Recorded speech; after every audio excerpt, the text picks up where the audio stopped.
నమస్తే, welcome to Nationalist hub. మహారాష్ట్రలో BJP విజయ దుందుభి మోగించింది. 230కి పైగా స్థానాల్లో కమలం పార్టీ జెండా ఎగురవేసింది. కూటమిగా పోటీ చేసినప్పటికీ బీజేపీకి సొంతంగానే 130కి పైగా స్థానాలు లభించాయి. కూటమిలోని షిండే శివసేనతో పాటు అజిత్ పవార్ ఎన్సీపీ కూడా ఎక్కువ స్థానాల్లోనే గెలుపొందాయి. దీంతో మహారాష్ట్రలో మరో 5 ఏళ్లు ప్రభుత్వానికి ఎటువంటి ఇబ్బందులు ఉండకపోవచ్చు. లోక్సభ ఎన్నికల్లో మహాయుతి కూటమి వెనుకబడిన 6 నెలల్లో జరిగిన అసెంబ్లీ ఎన్నికల్లో భారీగా పుంజుకుంది. తమకు ఇకపై తిరుగు లేదనుకున్న కాంగ్రెస్ పార్టీకి ఘోర పరాభవాన్ని రుచి చూపించింది బీజేపీ. అయితే మహారాష్ట్ర ఎన్నికల్లో కమలం పార్టీ భారీ విజయాన్ని సొంతం చేసుకోవడానికి కారణాలేంటి? ఈ విజయానికి అమిత్ షా రూపొందించిన వ్యూహాలేంటో ఇప్పుడు చూద్దాం. మహారాష్ట్రలో కమలం పార్టీ విజయానికి ప్రధాన కారణం బటేంగేతో కటేంగే నినాదమే అని చెప్పుకోవచ్చు. మహారాష్ట్ర ఎన్నికల ప్రచారం ముఖ్యంగా నినాదాల చుట్టే తిరిగింది అనడంలో ఎలాంటి అతిశయోక్తి లేదు.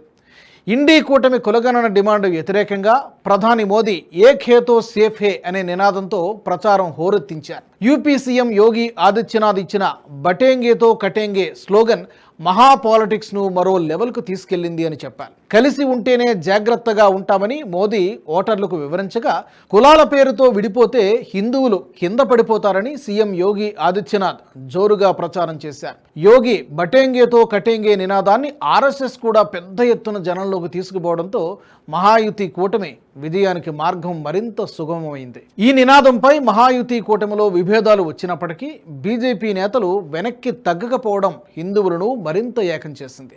అర్బన్, సెమీ అర్బన్ ప్రాంతాల్లో బటేంగేతో కటేంగే ఈ వ్యూహం బాగా వర్కౌట్ అయింది. ఇక ఆ తరువాతి స్థానం మాత్రం లాడ్లీ బెహనా యోజన స్కీమ్కే ఇవ్వచ్చు. మహారాష్ట్ర అసెంబ్లీ ఎన్నికల్లో మహాయుతి కూటమి విజయం సాధించడంలో బీజేపీ అమలు చేసిన సంక్షేమ పథకాలు క్రియాశీలక పాత్ర పోషించాయి. ముఖ్యంగా మహాయుతి కూటమి ప్రవేశపెట్టిన ముఖ్యమంత్రి లాడ్లీ బెహనా యోజన స్కీమ్, లడకా బావు యోజన పథకంతో పాటు ఉచిత ఎల్పీజీ సిలిండర్ల వాగ్దానాలు మరాఠా ఓటర్లను విపరీతంగా ఆకర్షించినట్లు రాజకీయ విశ్లేషకులు అంచనా వేస్తున్నారు. ముఖ్యమంత్రి లాడ్లీ బెహనా యోజన స్కీమ్ కింద 21 నుండి 65 సంవత్సరాల మహిళలకు ప్రభుత్వం నెలకు 1500 రూపాయల ఆర్థిక సహాయం అందజేస్తోంది.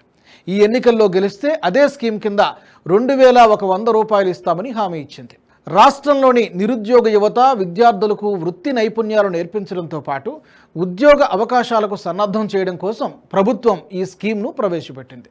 ముఖ్యంగా ఈ 2 పథకాలు మహాయుతి గెలుపులో ప్రధాన పాత్ర పోషించాయి. ఓటింగ్లో కూడా మహిళలు పెద్ద ఎత్తున పాల్గొనడానికి ఈ పథకమే కారణమంటారు నిపుణులు. మహారాష్ట్రలో అభివృద్ధి, మౌలిక సదుపాయాలు కల్పించడం, పరిశ్రమలు రాబట్టడంలో మహాయుతి ప్రభుత్వం కీలక పాత్ర పోషించింది. ముఖ్యంగా ముంబై నగరంలో రవాణా సౌకర్యాలను మరింత మెరుగుపరిచారు. అంతేకాకుండా పరిశ్రమలను తీసుకురావడానికి ప్రభుత్వం ఎంతగానో కృషి చేసింది. అటు మహావికాస్ అఘాడీ కూటమి మైనారిటీ బుజ్జగింపు రాజకీయాలు చేసింది. అవి ఆ కూటమికి సహాయపడకపోగా హిందూ ఐక్యతను సాధించడానికే ఎక్కువగా పనిచేసినట్టుగా విశ్లేషకులు చెబుతున్నారు. అఘాడీ కూటమి పార్టీలు మహారాష్ట్రలో బుజ్జగింపు రాజకీయాలను బాగా పెంచి పోషించాయి. ఉలేమా ఈ హిందూ వంటి రాడికల్ ఇస్లామిక్ సంస్థల డిమాండ్లకు తలగ్గడం, వక్ఫ్ బోర్డు అకృత్యాలకు మద్దతు ఇవ్వడం వంటి వాటి వల్ల అది కాంగ్రెస్ పార్టీకే బెడిసి కొట్టిందంటారు విశ్లేషకులు. అదే సమయంలో బీజేపీ బటేంగేతో కటేంగే నినాదం ఇవ్వడం వల్ల కమలం పార్టీకి ఇది బాగా కలిసి వచ్చింది. ఈ ఎన్నికల్లో మహావికాస్ అఘాడీ కూటమి పేలవమైన ఆటను ప్రదర్శించడం కూడా ఓటమికి మరో కారణంగా చెప్పుకోవచ్చు. నిజానికి లోక్సభ ఎన్నికల్లో ఈ కూటమికి ఎక్కువ స్థానాలు దక్కాయి. మహాయుతి కూటమి వెనకబడిపోయింది. దాన్ని బట్టి చూసుకుంటే కేవలం 6 నెలల్లో జరిగే ఎన్నికల్లో మరింత ఎక్కువ వేగంతో దూసుకుపోవడానికి అవకాశం ఉండేది. కానీ లోక్సభ ఎన్నికల్లో గెలుపొందగానే అఘాడీ కూటమిలో ఆధిపత్య పోరు ఎక్కువైపోయింది. తాము ఎక్కువంటే తాము ఎక్కువ అని కాంగ్రెస్, ఉద్ధవ్ ఠాక్రే, శరద్ పవార్లు బల ప్రదర్శన చూపించుకున్నారు. తమకే ఎక్కువ సీట్లు కావాలని గొడవపడ్డారు. ఉద్ధవ్ ఠాక్రే అయితే వీరి మాట వినడానికి అస్సలు అంగీకరించే దశలో లేరు. ముగ్గురు సమానులే అన్న దశలో ఉన్నారు. దీంతో 3 పార్టీలు తమ బలాబలాలను బేరీజు వేసుకోకుండా ఇష్టం వచ్చిన సీట్లలో పోటీ చేశారు. తద్వారా సీట్ల పంపకం, నియోజకవర్గాల ఎంపిక సరిగ్గా జరగలేదని విశ్లేషకులు చెబుతున్నారు. దీంతో పాటు పార్టీల మధ్య పొత్తు ఏర్పడినా స్థానికంగా నాయకులు కలిసి పనిచేయలేదు. ఫలితంగా ఘోర పరాజయాన్ని చవిచూడక తప్పలేదు.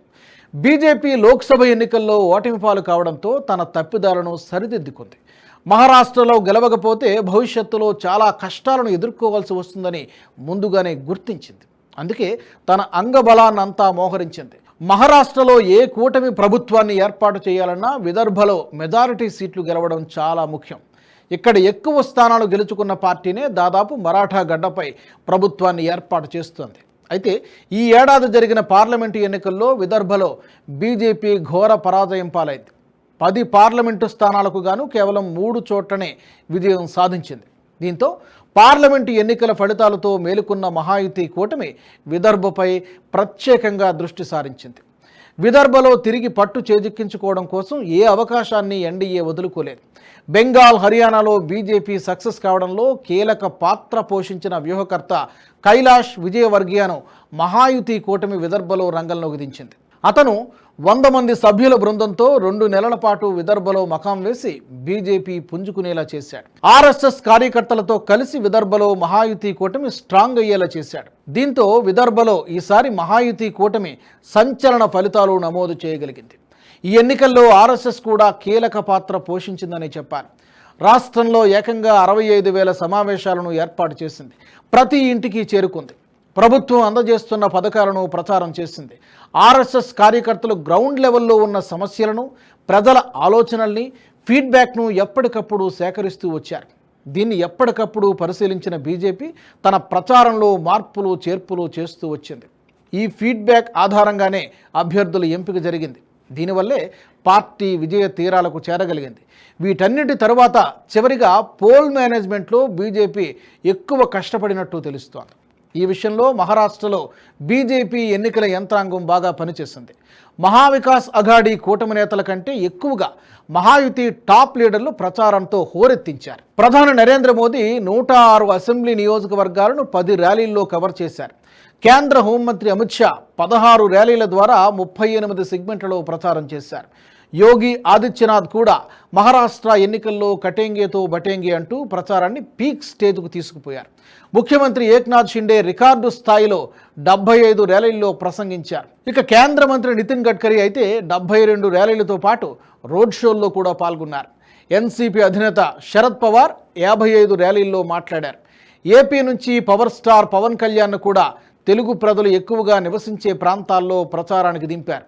అదే సమయంలో కాంగ్రెస్ అగ్రనేతలు రాహుల్ గాంధీ 7 ర్యాలీల్లో పాల్గొనగా మల్లికార్జున ఖర్గే 9 ర్యాలీలకు మాత్రమే పరిమితమయ్యారు. పోల్ మేనేజ్మెంట్ సైతం మహాయుతి కూటమి సీరియస్గా తీసుకుని పనిచేసింది. ఓటర్ల జాబితా దగ్గర పెట్టుకుని బూత్లోని ప్రతి ఓటర్ను నేతలు కలిసి ఓటు వేయాలని అభ్యర్థించారు. పోలింగ్ రోజు మధ్యాహ్నం వరకు ఓట్లు వేయని ఓటర్లను కలిసి ఓటు హక్కు వినియోగించుకోవాలని సూచించారు. దీనివల్లే సాయంత్రం పూట పోలింగ్ భారీగా పెరిగిందని తెలుస్తోంది. నిజానికి బీజేపీ మహారాష్ట్ర ఎన్నికల్లో గెలవడానికి శాయశక్తులా కృషి చేసింది.